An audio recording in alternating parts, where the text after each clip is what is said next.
Wonderful good morning, friends, and welcome to the Spirit Society of Virginia. Today we're going to start by reading a message from the book Living Spring, psychographed by the Spirit Emmanuel through the loving hands of the medium Chico Xavier.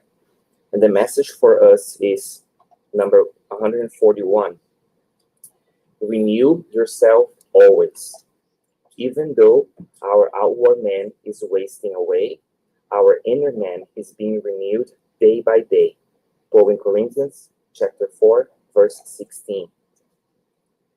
Each day has a lesson for us. Each experience leaves behind its corresponding value. Each problem entails a determined objective. There are those who, tormented by counterproductive fears, express their rebelliousness when faced with infirmity, poverty, disillusionment, or old age. In the scene of the daily struggle, there is no lack of those who spectacularly flee from their responsibilities, seeking in their discontinuance of the good fight, and in their gradual agreement with that peace which they cannot find. Remember that civilizations have come and gone for thousands of years, and that human beings, no matter how happy and powerful they might be, have had to lose their vehicle of flesh to settle their moral accounts with eternity. Even when the trial seems invincible, or when pain shows itself insuperable, do not withdraw with yourself from the position of fighter in which divine providence has placed you. Remember that tomorrow the day will return to your arena of work. Stand firm in your arena of service, teaching your mind to accept God's will. Sickness may only be a temporary and healthy summons handed down by heavenly justice. A scarcity of earthly resources is always an educational obstacle. A disappointment received with fervent courage is a work of the Lord's choosing on your behalf. The aging of the physical body is the solidification of wisdom for eternal happiness. Be optimist and diligent in the good amidst confidence and joy. For while the envelope of flesh gradually wastes away, in the imperishable soul renews itself moment by moment for life everlasting.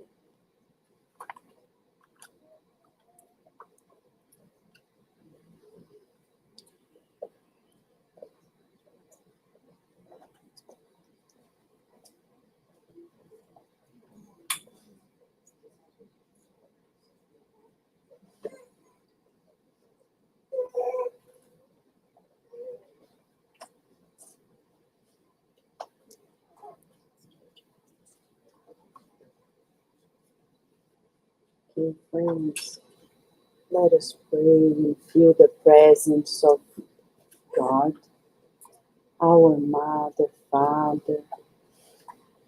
Thank you, dear Creator, for life, for bringing us together to this school of the soul, to this opportunity of renewing ourselves, recharging us. Thank you for the gift of life. As we begin this therapeutic session, this educational moment, we feel the presence of the spirit doctors, nurses, therapists,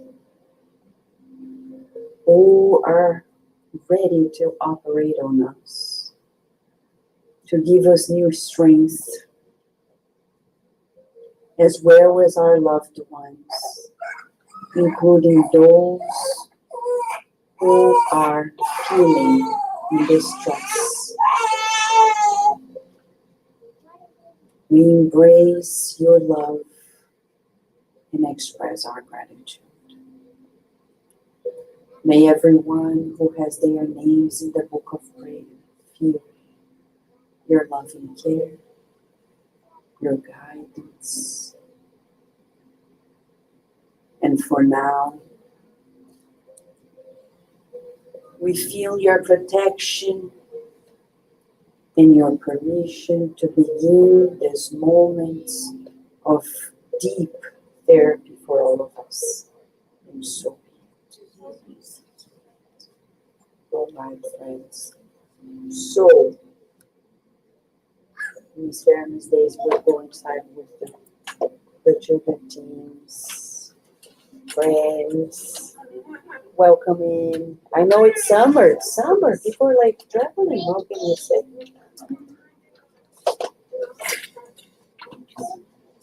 Right? Let's go inside. It's going to be a lot of fun. It's about peer pressure. Don't feel pressure.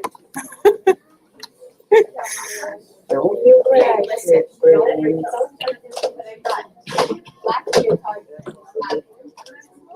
The baby is going inside.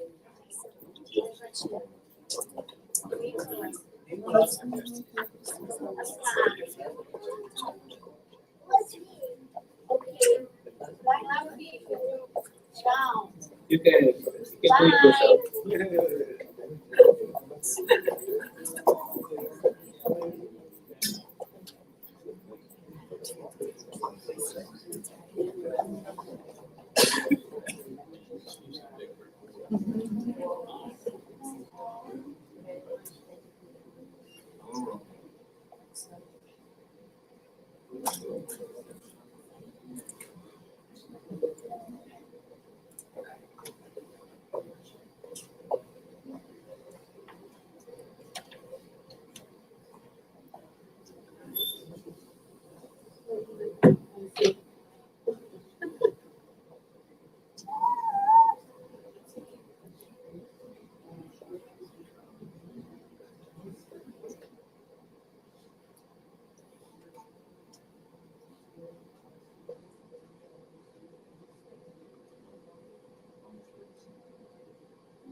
All right.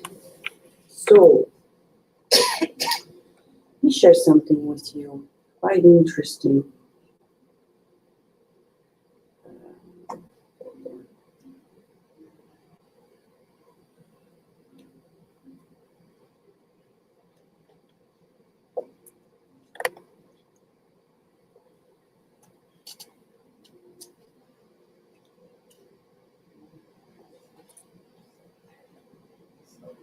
Yeah, I'm almost there.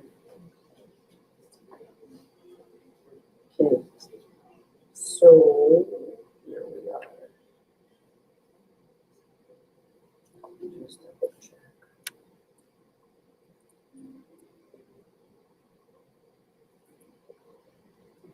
It changes as I go. All right, so let's try this.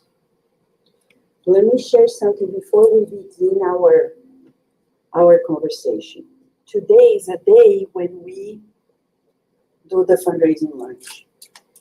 And you know, it's interesting because we never share with you what happens on the behind the scenes, because the center is not only what we're seeing here. This center is very unique because the Spirit Center of Virginia fosters the dissemination of Spiritism around the world. And especially cardiac radio has been the unique and only source that brings Spiritism 24/7 in the world. There's an app, people can listen to it. We've got so much feedback. I'll never forget two main feedbacks over these 13 years. So many, but I remember this Australian truck driver writing to Kardec's radio saying that he's so happy he has to travel long distances and Kardec Radio is his company because of the app. You click on it, boom. You don't need to do anything else, just keep listening. And I remember this nurse in the US, she wrote to us saying how many nights she had to work, and she used to keep her headphone listening to Kardec Radio, making him her company at times when they didn't have much to do during the night. She couldn't fall asleep. So we have so many good stories. But to do this, of course, of everything we do in our Spiritist Center, much of the financial resources go to this venue. Why? Because there are many platforms, and the main ones are quite demanding financially. So just so you know what's happening on the behind the scenes. Also, we have the Spiritist Magazine. The Spiritist Magazine also has its app, and the Spiritist Society of Virginia has been its sponsor since 2011. And we have been, to keep an app, we need to pay, of course, for the people to keep our app up. And to do everything else, the person who does the art and design needs to be paid as well. All of us are volunteers, but there are professionals who are beyond the center who need to be paid. So we sustain this venue that has been helping so many people around the world. There are people who do not have a Spiritist Center. They begin groups, they don't know where to begin. They look at Kardec's books and are like scared because it's too thick. They say, you know, the magazine's very thin, only 60 pages, short articles of so many things that are so important. And this is a great opportunity for us to share Spiritism. When you say, people, oh, I want to know more, go to the Spiritist Magazine. They're going to love it. We have 66 issues released in the last 16 years. And the magazine is a quick way to know about everything that Spiritism explains. You see the covers, they're very instrumental in terms of, for example, understanding about the Brazilian Carnival. Is it good or bad? Well, we have one whole issue dedicated to that. We have one whole issue dedicated to youth. We have others for mothers, for parents, and for Spiritists, for people of all different needs. Also, the Spiritist Society of Virginia supports this unique project that is inexistent. And we'll say this, even in the Spiritist Brazil, they don't have this program. Spiritist support for parents specifically like that? No. Yeah, they do the support for parents, but they don't have a specific one. This is unique. It's the first time in the world that we have a whole program dedicated to support parents, one parent at a time. I never forget how many parents, they email us, they text us, they get the phone number, they are like, oh, I don't know, my child is not sleeping well, or not eating well, or crying too much, or my teen is going through a tough time. And we talk to them over the phone, or sometimes if they want only over the email, and then we can be supportive to them. Plus there is an app. This is the third app that this center has put together to help parents discover more about their mission. There we have educational messages that were selected to support parents in all the different facets of their mission as parents. Yearly, we have to pay a fee for the company to keep the app up. So this center, when you are helping, you're helping this project as well. The other project that was recently released, Kardec Flix. Kardec Flix is like Netflix in Spiritism. We couldn't say Netflix, Spiritist Netflix, because it's, of course, copyrighted. But it's Spiritism in a click. You go there, there are many topics. When you click, you go straight to the playlist so you can watch the programs, listen to the programs, and be enlightened. So if somebody says, what does Spiritism think of mediumship? Well, come here, click on here, ping. And when we click there, we go to playlists, you choose, there are many. We have more than 174 playlists and almost 10,000 videos, podcasts. So, I mean, that's quite a lot, right? To do this project, we had to hire professional help to prepare the website. It was almost inexpensive, but still it's another thing. So just for those, we don't like to talk about numbers, but people ask us, over the last year, the expenses of the center were around $32,000.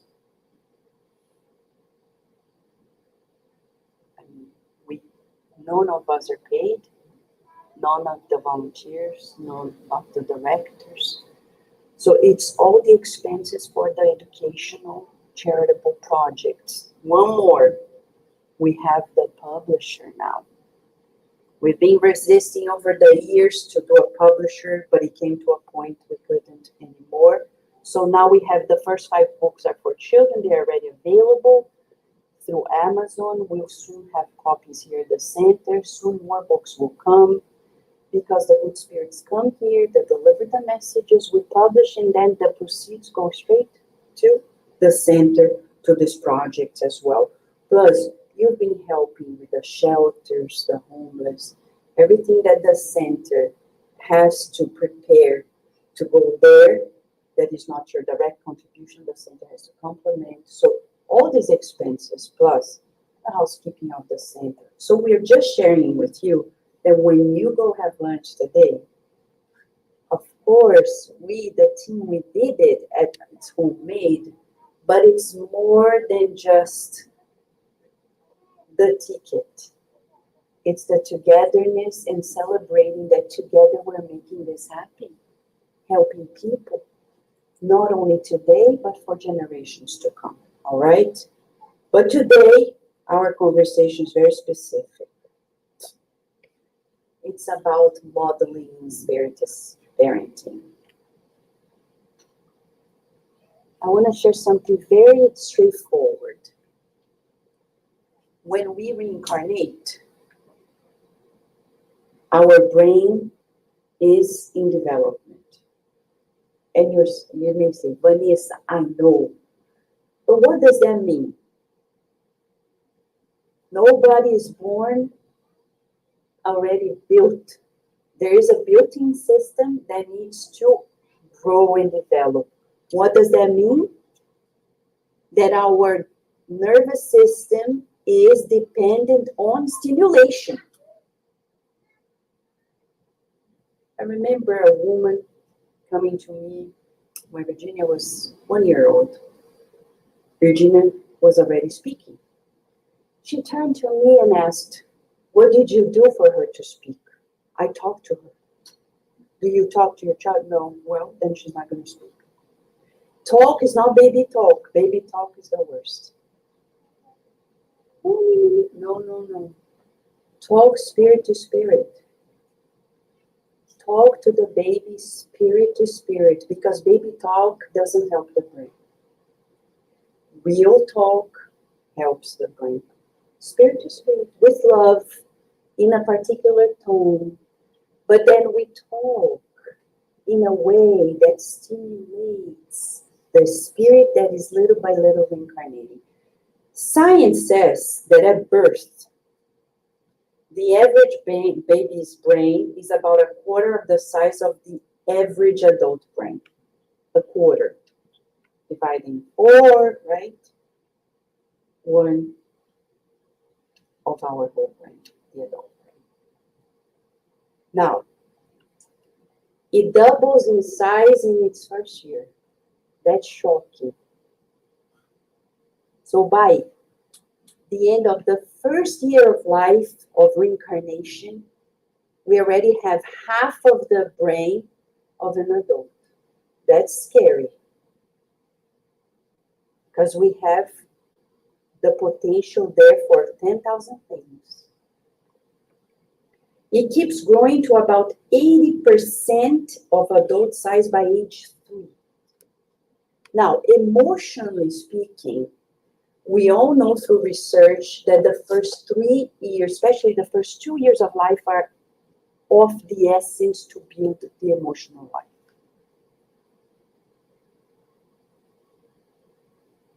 Okay? If you have a pet, or if you have ever had a pet, especially a dog, you see how quickly trainers say in 3 days you can condition or counter condition a dog in 3 days. The same for kids. God made us in such a way that we have a system that allows us to quickly learn, to quickly unlearn, create conditionings, or counter-condition ourselves. So now we're seeing the responsibility, right? When we have a little one with us. And then we usually hear parents saying, yeah, they don't speak. Anybody can take care of them. I think till they are 2 or 3, you better be doing. Or they're going to learn anything else. The emotions of the caregiver somewhere else. Or of your grandparents. Are they skilled as you want them to be? Because some people think, oh, but they're family. That doesn't mean anything. Is that the education you want to give to your children? How much do you want those adults influencing your children? And if you say, but I can't do anything, there's always something we can. In the books by Andrea Lewis, especially The Messengers, when we have a program to fulfill, there is always a way, but it's going to count on renunciation. By age 5, the brain is already 90%, nearly to the adult level. They go to kindergarten. And then we hear parents saying, yeah, but they're just kids, that's why they bite and they kick. No. At 5, they already understand they shouldn't do it. And if they don't understand that, we have to fix it. We have to find professional help. Not every kid is going to bite and kick and be this or that way. So don't be deceived by this myth, oh, they're just children. No, there is a spirit connected to that physical body that needs to be educated. So, see, this is I put the websites here if you want to read more. This is just the CDC on early brain development. Just a picture of what we talked about to see how much we grow so fast. And in my particular research in 20 years, I've studied a lot about early life. In animals, adults, in animals and humans. And it's a scientific fact that whatever they experience early on is going to reflect later.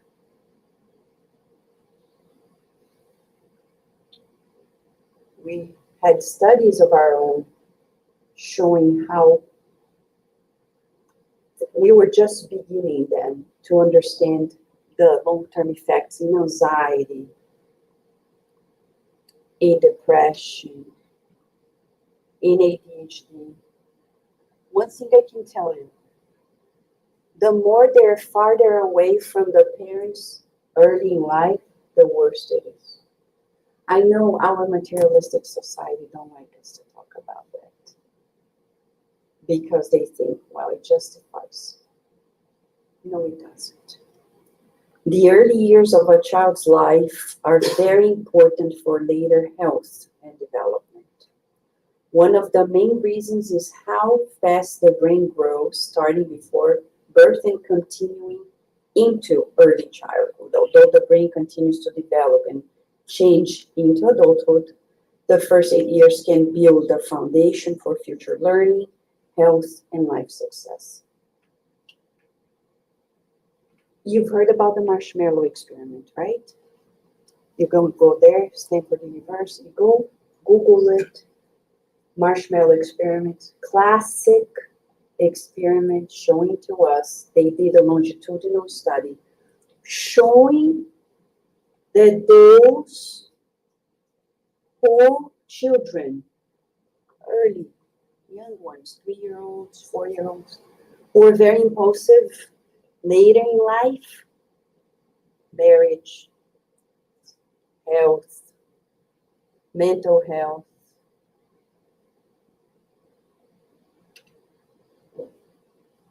our society is saying it's okay, just send our kids elsewhere. We make a fuss when we're pregnant, when they are born, and then they are born, we say, world, take care of my baby because I need to pay my bills.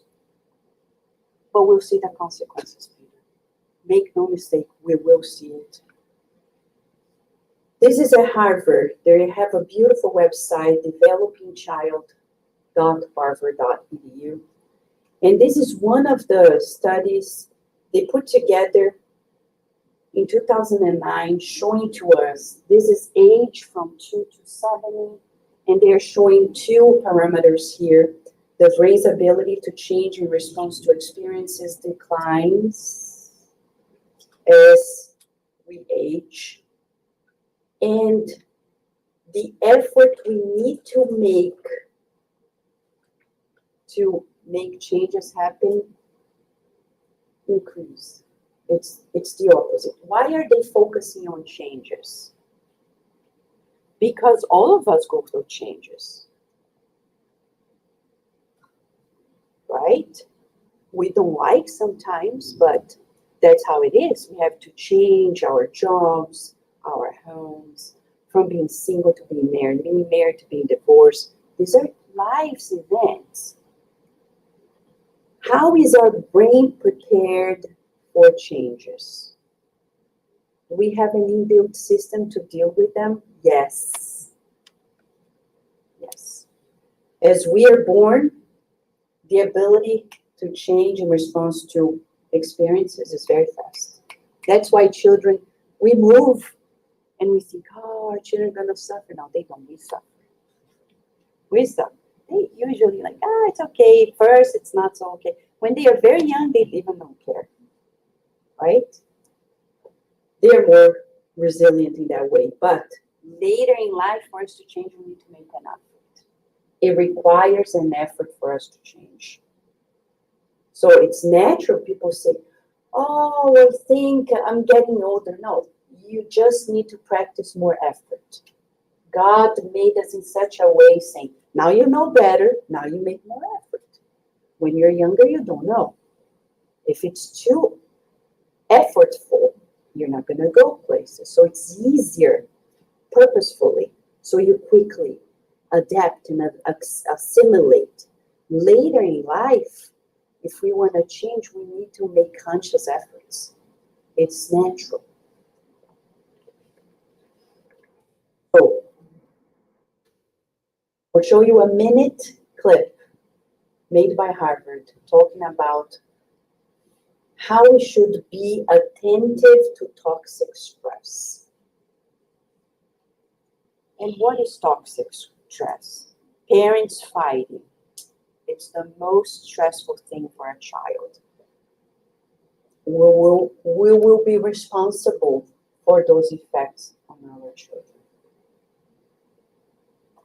toxic stress when our kids are being bullied. Our society is full of bullies that tell us, oh, they need to learn it. No, they don't. The bullies need to learn not to bully. The parents are mostly the bullies. That's why the children go to school and become bullies. No wonder the teachers and the parents sometimes they are like, yeah, I went through that as well. Well, one more reason for you not to allow these kids to go through this. Toxic stress is detrimental to our mental physical health. So let's see what the experts have summarized.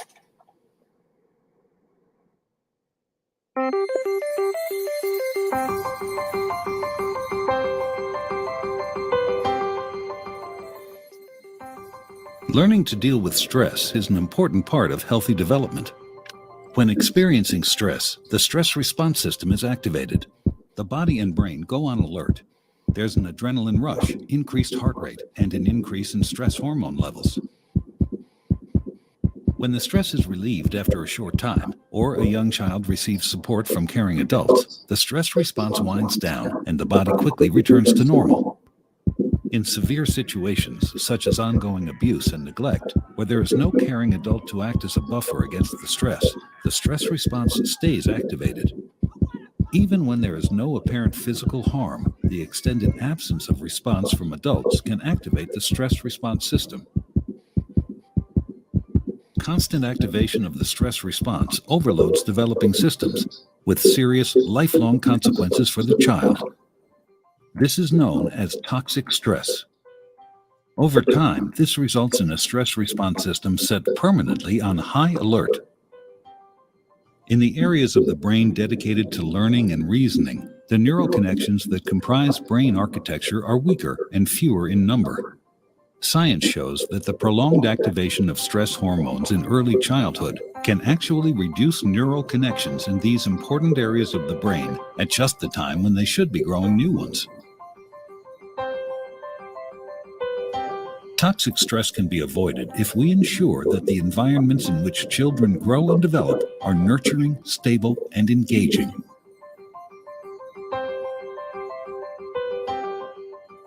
I've encountered many people, thank you, Carlos, who come to me and they hear our talks. They're like, do you think it's that bad? According to what I've read and researched, it's more than you imagine. More than you imagine. I remember Virginia, when she was in kindergarten, they had an infant care, and often I was waiting for her, and there was an open window. You could see the babies, and they were caring, but there were times in which the babies were crying, and the caregivers didn't do anything. It was a private daycare, infant care. And studying all of this, what does that mean? Psychologically, we learn. If a child cries and it's not attended, a little one, the baby, the early years, they are learning that the world is not supporting them. They're going to grow potentially feeling, and they have the whole system predisposing them to chronic stress, predisposing them to anxiety, to depression. Studies show.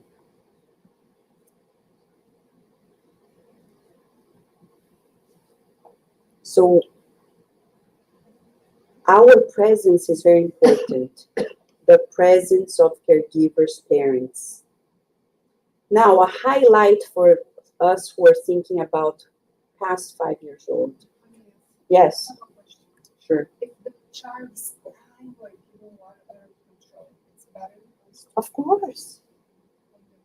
Because I see some people who are like, okay, when you calm down, like talk. Well, I'll say this, it varies, right? It depends on the kid, but it depends on the relationship of the parents with the child. It depends on the relationship of the educator with the child. right? It will vary, but we'll say, if possible, it's not time to talk. Because that's why I'm showing this picture here. Look at this. This is as if somebody's taking a picture of the top of our brain, okay? Here is like the nose, and here's the neck. The nose and the neck and the top of our brain. So the colors will show when it's more to the red, less mature, and purple, more mature. So 20-year-old brain, especially the one that is in square, which is the prefrontal cortex, showing more maturity. But look at the 5-year-old brain. Not mature, because these areas of the brain, they are the ones, look what it says. They control what we call executive functions, including weighing long-term consequences and controlling impulses, what we call self-regulation. So, one day a principal told me, yeah, they should have their executive functions in place. She doesn't know about this. Small kids, look at their brain. They are maturing. They are getting there. The school has to help, for goodness sake. You need to coach people to get there. Not expect that a note to the parents will tell them to keep their lockers organized, to keep their desks clean. No. Clean up time now, everybody. You make it a habit. But to be teachers and principals, sometimes you don't need that much. We respect all educators. I am an educator too. But in K-12, we need more regulation. We need to push for higher credentials on the sides of educators and teachers and principals. It's going to take all of us to do it. So the preteen brain, before 13 years old, there you go. Still not there. We cannot, they look big. They look great. No, but they just look. Inside their brain is reorganizing itself every day. That's why we need to worry. What kind of friends do you have? I don't remember people growing up like you have to look into it. It just happens naturally, right? But then we have to schedule. And then they go to sleepovers. Do you know the family's house? Have you been there? No. So it's okay for your child to sleep there. I mean, these are crazy concepts in our society. People don't know what they're doing. In one night, you can change your emotion, the emotional life of the child forever. And we're not only talking about sexual abuse, we're talking about other types of vices. What if the parents drink? They're going to drink before your child. Is that the exposure you want in your child's life? Oh, they need to be exposed to everything. I don't think so. They will when they're older. At a certain age, it is on us to select the friends, the playtime. Oh, but everybody's going to that field trip, but I think that field trip is silly. I don't think you need that. But everybody's doing great. You're learning. You shouldn't do what everybody's doing. They're going to, great, cry now, so we don't cry later. That's how it is. All the Spiritist books talk about that. Good parenting. The teen brain is still green, as you can see in the color. Still maturing in the areas of judgment. So we need to be there. What were you thinking? They were not thinking. They were not thinking. That's why they did that. What were we thinking? Thinking that they were okay to make decisions. To spend like 4 weeks in summer camp, somewhere else, sleeping somewhere else. It's scary to think that this is the way we're raising our society. Oh, but you're being overprotected. No, we're missionaries when we're parents. That's the Spiritist view. We're missionaries. The greatest mission, it's in the Spirit's book, is to be a parent. And to be a parent is not about letting our children do whatever the world thinks. One more. Specifically about the teen brains. Adolescents are prone to high-risk behavior. Why? Because the prefrontal cortex is still not fully mature. Not judging, it's the judging area. They can't. Oh, it's fine. I think I can do this and be fine.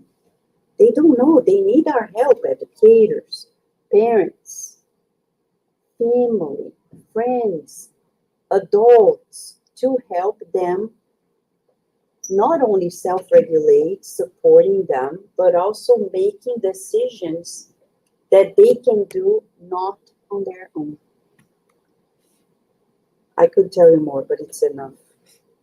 So today we're going to focus on modeling. What is modeling? A process where people learn through observation and imitation. This is a scientific term, okay? Modeling. If you look at ducks, the mama duck, and then the duck things go. That's modeling. There is an imprinting.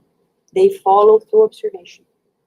The problem is that we think that we only teach them by speaking. No. Almost 80% of what they pick up is beyond that. It's our emotions. So they're going to see two parents saying the same thing. But the child's going to say, that one spoke with kindness, that one spoke with roughness. They can tell. And if we don't perceive it, it's part of our brains that are not adjusted. So we need to improve our way of perceiving how we are emanating that emotional message to others and how it's impacting others. Autistic people cannot do this. So what does that mean? For the spirit. To do this, we need to be here. We need to be mindful. So our children are going to copy us based on observation and imitation. Oh, but I want to be a good model. What is a good model for you? Because there are many good models, right? Some people define differently. For us Spiritists, good model is Jesus. Period. Oh my gosh, that's hard. Well, that's what it is. So we want to be a good model, so then we need a model. Or we won't be able to be good as educators, parents, grandparents. The other day I told a grandmother, oh, I'm so tired. And I said, is that what you want? That your children or adults and grandchildren think of you? That when you are at this age, that's it? You're just tired? You don't want to contribute in any other way? So you're telling them, in other words, when you get to my age, this is it. Isn't that depressing and sad? Don't you have responsibility before the people in your family? Is that the message you want to tell them? That when you get older and or sick, this is it? We'll be responsible. Because then later, her children will do the same. Yeah, I remember my mom. When she reached that age, boom. So it's going to happen to me. That's not true. Not necessarily it's going to happen to us, depends on us, but it's going to influence us. So we are naturally influencers in our families' lives, friendship lives, work lives. We are influencing everybody. What kind of influence am I being in somebody else's life? Because naturally, our brains will copy, especially when we're kids. I know kids who have not spent much time with one of the parents because of divorce. They grew as adults and they are the portrait of the parent that they least had contact. Because the contact they had was so strong and enough to imprint. I'm not saying positively. Because the positive imprint requires a little more exposure. But the negative one is quick. Why? Because we are friends from other lives with similar habits. We just ignited that conditioning again. So, since it's summer, and one of the things that people mostly do is drinking alcohol socially. Today, the Good Spirit asked us to dedicate this to show how important it is not to drink. Spiritism doesn't prohibit. You want to drink, go ahead, but there are consequences. So years ago, we made this flyer with medical research, psychological research, and spiritual ones. So alcohol use is the leading risk factor for global disease, burden, and causes substantial health loss. This is in one of the most reputable journals, The Lancet, in 2018. It's funny because it's a drug. It is a drug, and people think it's okay. It's a legal drug. What's really scary is just one drink is big, really big. People think It's okay. it's all right for someone to drink. Yeah, but they never stop in one cup, one glass, never. They never do. They just excuse. Well, alcohol use is associated with a risk of developing mental health and behavioral disorders, major non-communicable diseases such as liver cirrhosis, some forms of cancer, cardiovascular diseases, as well as injuries resulting from violence and road clashes and collisions. This is by the World Health Organization. And we Spiritists know that it's related to spiritual obsession and vampirism. If you drink every day, you're an alcoholic. Point. If you need to drink in order to do, I can't be in a social gathering without drinking, but it's just once a week. Well, you are dependent on alcohol. That's an addiction. Oh, but I don't know how to stay together with so many people without drinking. That's an addiction. Oh, but my life is so difficult. I need it to be. It's an addiction. A form of indirect suicide creating lesions in the spiritual body. So it's impossible to use alcohol, to smoke cigarettes, to vape without hurting ourselves. Impossible. For that reason, we are considered suicides. Read the book Memoirs of a Suicide. There's no safe level of alcohol consumption. The other day, I was driving. A van stopped in front of me. And it was a van of a wine brand. I found out it was an Australian brand. 19 Crimes. That's the brand. 19 Crimes. And I'm like, how can you drink something like that? Just the label. It's like, seriously?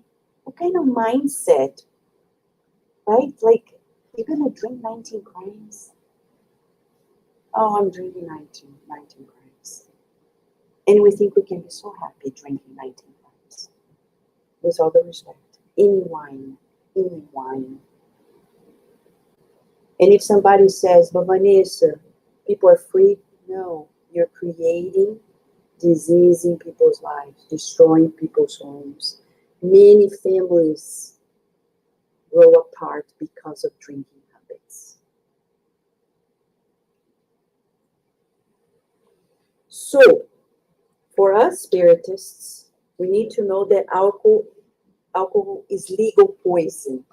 This is the title of a message by Humberto de Campos through Chico Xavier in the book Cartas e Crônicas. Legal poison. Legal poison. Now, if you go to the page of the National Institute of Drug Abuse right here in Bethesda, Maryland, they dedicate a whole group, a whole research just to alcohol. And they say alcohol, is among the most used drugs and plays a large role in many societies, cultures around the world, blah, blah, blah. More people over age 12 in the United States have used alcohol because of the parents. And their research, if you go to their page, they have several things talking about alcohol in the Institute of Drug Abuse. So if you're studying alcohol, it's because it's a drug. But it's a legal drug. But it's a drug. Money, of course, it's all about money. In Spiritism, in several books by André Luiz, but specifically this one, it's in Portuguese still, but our program at Kardec Radio, I Came Back, talks about every chapter. In one of the chapters, they show this scene at the beach, people walking, and they look at people and see the man is smoking, but around him there are obsessors. You think somebody's killing themselves by smoking alone?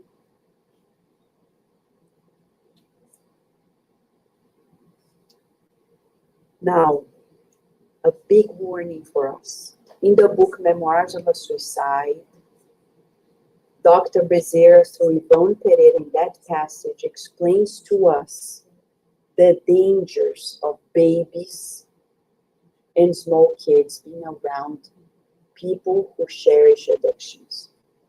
They can get severely sick and even die themselves.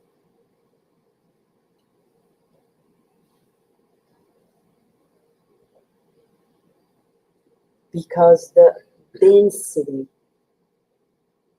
of these imbalanced entities connected to the addicted people.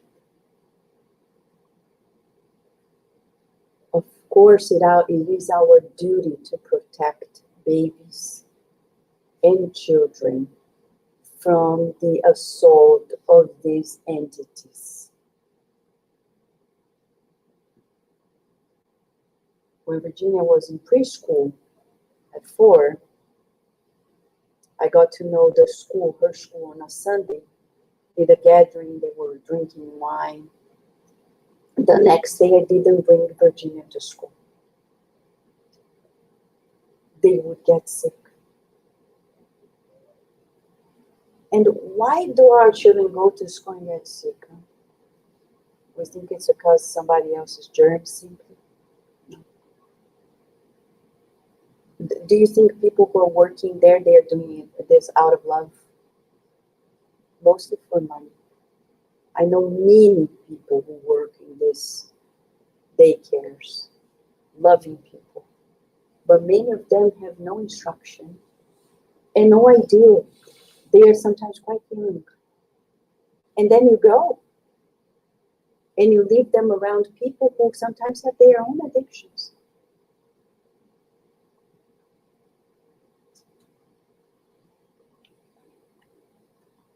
Now, when we go to a bar or a party, there they show the case of this man drinking and his obsessor pushing him to drink more.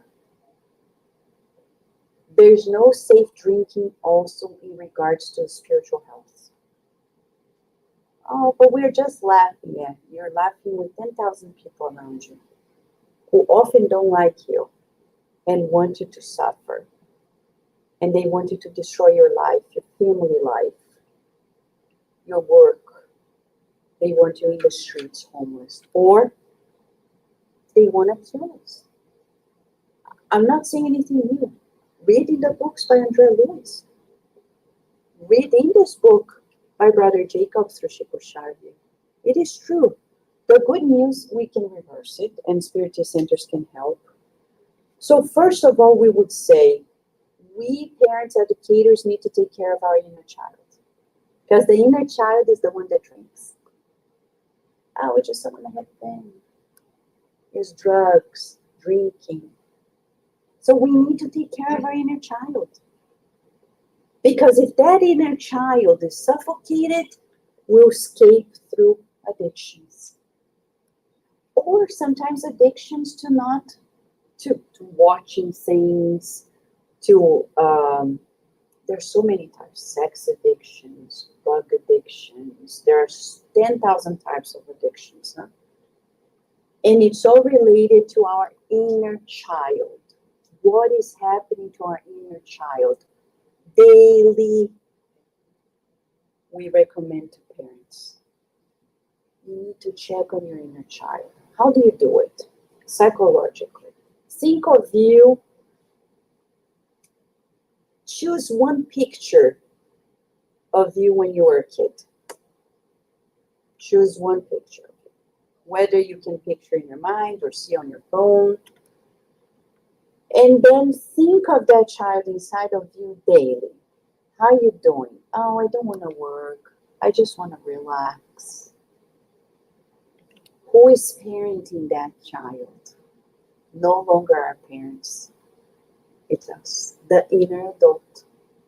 So we need to grow strong in our inner adult to parent our inner child, to avoid this inner child from competing with our children. And that's why many parents are off when children become teenagers. They don't have a good relationship with their inner teen, the inner child in them. So then when they see somebody thinking differently, they were not respected, now they don't respect that me in front of them. Because the children and teens who were listened to, patiently loved, when they grow adults, they will be able to do the same with their children. When they don't have that patience, it's a sign that inner child in us needs space. So what to do? Care for your child every day. But you don't need to call your friends and drink for that. During the day, we stop work and listen to that inner child saying, oh, I want to watch some reels. I'll tell you stories to make it very tangible. You know, our children play games in the phone. They are in our phone because they don't have a phone. And then we get to know what they are doing. That's responsible parenting. Oh, they're just playing. What is it? You don't know? You have to know. And how it works. Because when you least expect, they're talking to people around the world. And they're chatting with your kid. No. What is this? So we need to know. And one day I became addicted to one of the games in cooking diary. I think it was cooking diary. So whenever I could, I was like, oh my gosh, I want to play it so badly to go to the next level. And one day I brought Virginia to ballet. And then she came home and she said, oh, I was so embarrassed. Why? Because my friends saw you playing cooking diary. They were like your mom is playing a video game on her phone. He's like, so why are you embarrassed? Can I not play it? I want to play too. Well, I'm waiting for you. You want my inner child to be there still? I'm going to entertain my inner child now, right? So I was just playing. So what's the problem? I'm not going to keep coming to the Spiritist Center because I'm playing video game, right? There's a moment, but that inner child, I'm acknowledging. I'm saying, let's play. It's okay. You think our child disappeared just because our body's good? We need to give a voice to our inner child in a healthy way, not with drugs, addictions, but allowing our inner child to be. Jesus is a model for us. He was very joyful. He was not a general. He is a friend. His inner child was always there, healthy and well. He was not oppressing that inner child. He allowed himself to be around friends, to share bread with them. But he knew the inner adult was the strongest. The child was not on the loose. The adult, the discerning part of us, was there. As it's supposed to be with us. So a good tip for us is this. That's the direction we want to raise our kids and the inner child as well in optimistic ways. I love this book by Dr. Martin Seligman from Penn State University. I would highly recommend any parent to read it, to get to know of it. He has researched on it and proved to us that the only way to be mentally healthy is to develop optimism. And we can grow in optimism. For us Spiritists, we knew it all along. Because Jesus said, I came to give you good news. Jesus is the model of optimism. But don't you see the Romans destroying us? And we're going to pay taxes? Yes. Give Caesar what is Caesar's, God what is God's. That's it. The adult telling our children, don't be rebellious. And, don't sweat the small stuff. Taxes is not everything. Unless we're deeply materialistic. So Jesus came to show us to seek the good, as Emmanuel says. Seek the good, feel the good, visualize the good, mold the good with all the resources we have at hand. That's the expression of optimism. And we can train ourselves daily for it. Yeah, hardship happened in my life. I can share with my friends, man, it has been so hard. But daily I'm praying to seek the good in it. God is showing a good way that I don't know, but He's going to show us a way. So sharing positive experiences with our children. We're going to find a good thing out of it. Like when in Mecca this year, in Saudi Arabia, many Muslims were going there, sometimes for the first time. But the temperature was so high. So many problems in accommodating everybody who was coming, thousands of people. And around 1,500 people died because of extreme temperatures. I was reading the news, and Virginia was near me. And I said, man, let's pray for them. Isn't that sad? Look. She turned to me and said, but Mom, think again. They die, but they go to the spiritual realm feeling happy that they reached the place that is the most important for them, because she studied in a school the importance of the Muslim tradition and what Mecca means for them. So she said, no, Mom.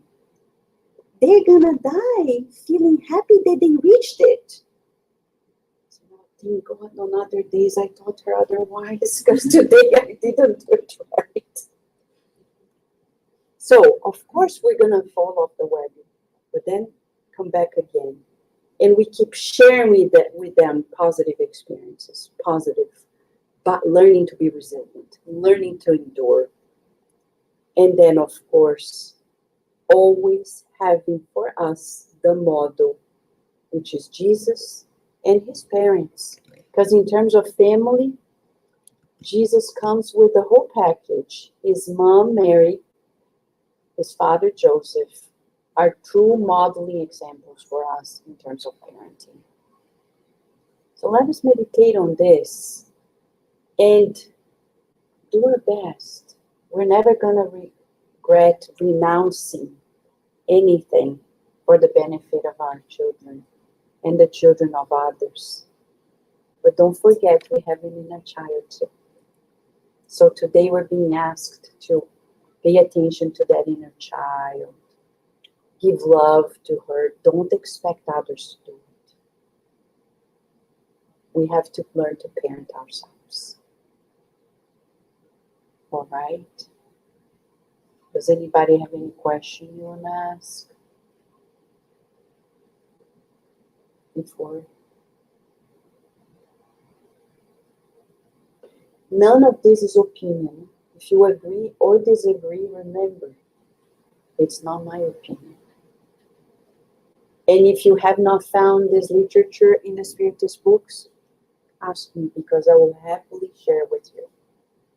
Both science and the Spiritist science are hand in hand in terms of good parenting, safe parenting.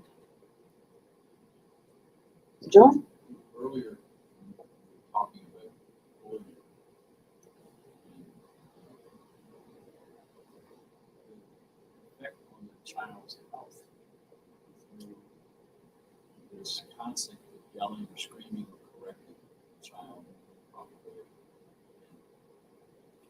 manifests itself in the child's illness, and I think it's a physical thing. In fact, it's an emotional, spiritual thing. Yes, it's true. You can't cure it. If we could give everything to our children, is to give them love and diminish stress in their lives. Because for them, we are a figure of authority. When they see us, they are not seeing a friend. They are seeing authority. Elida. How to be sure that they're following the right path, or you're ready for that? Yes, you're right. Well, the golden rule. When we think, is this what I would like to receive? Were I in this position? So, for example, for our children, if I were my child, would I like my parent to treat me this way? Elida, you'll be surprised. Just asking that question will change ourselves forever. The golden rule: do to others what we would like to receive.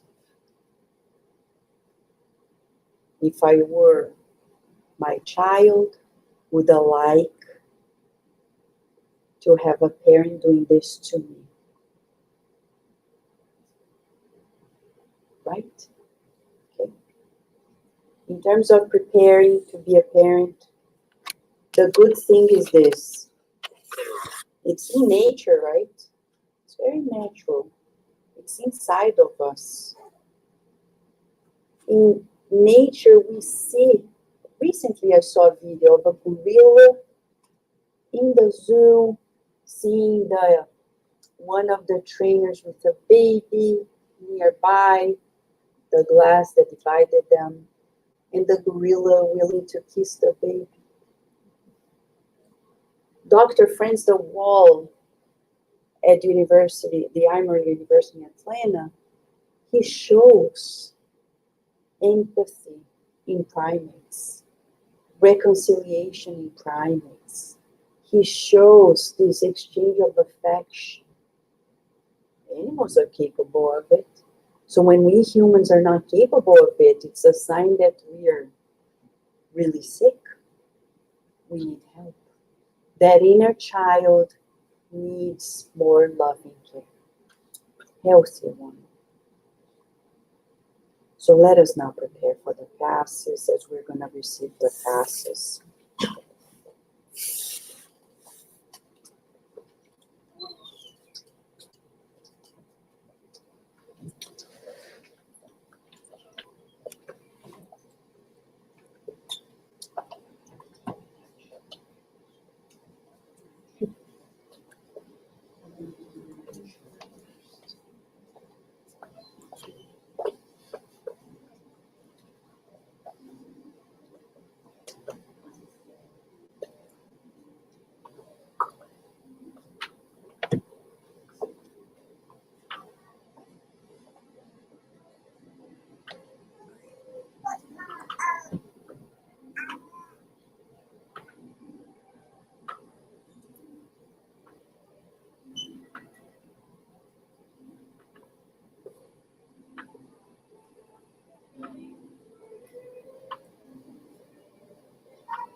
Please.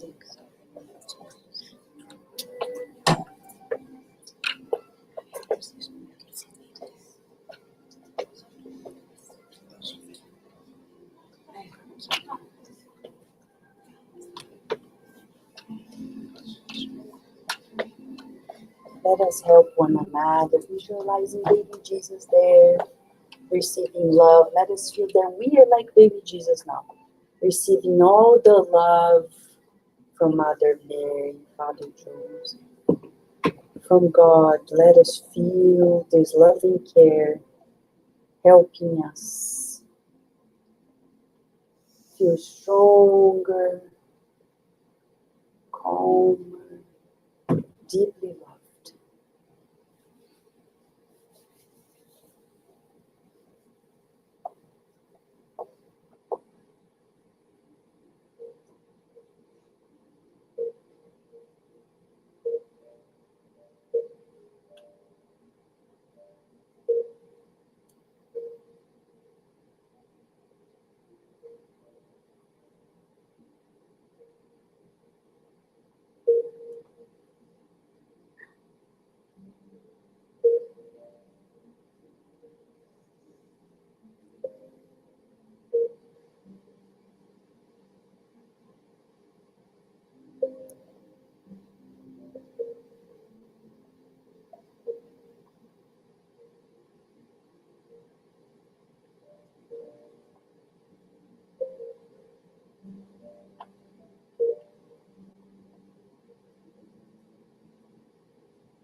Now you can finish telling the stories, right?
Let us help one another. Visualize Mother Mary kindly applying to us the energy medicine that we need for the mind and the body.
Let us all visualize Jesus, our best friend, in front of us.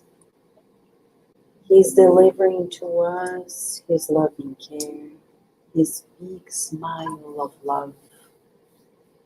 He envelops us in His light of healing, harmonizing our minds and hearts.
Let us visualize the wonderful Mother Mary in front of us. She loves all of us dearly and has a mission with Master Jesus on earth. Let us feel that she's now enveloping us with her harmonious heart. She's telling us kindly that everything passes if we just surrender to God.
all now help one another by visualizing Dr. Bezerra de Menezes and his loving team in front of us, applying the medicine that we need for the mind and the bodies.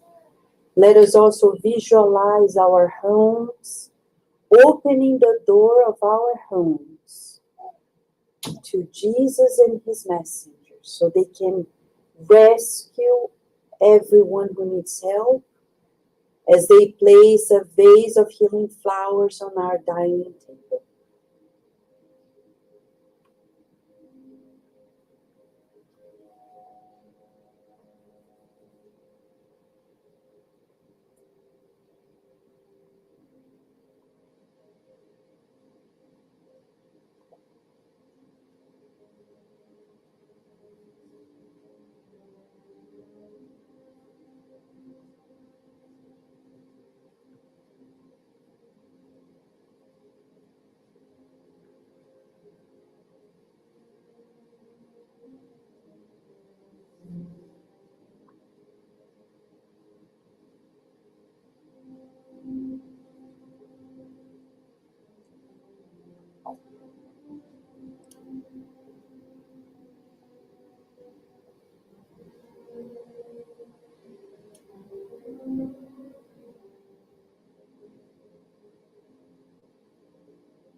Let us all now express our gratitude to God for the gift of life.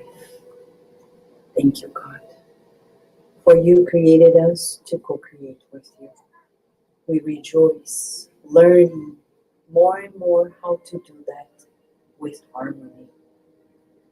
We pray for everyone in our lives, especially those who are in greater need than us. We visualize your loving and caring enveloping us in peace and love. May you also bless those who are over the internet, live or on demand. May those who will join us at lunch feel your protection as we share a blessed meal and rejoice with you. Thank you, God, and so be it. Oh, friends. So Felipe and Camila are ready for you if you need to buy the ticket for the fundraising lunch. For those who are over the internet, if you missed it, I'm sorry. It's delicious. We hope you come next time. Or if you can, just plan a trip to the SSVA and enjoy with us.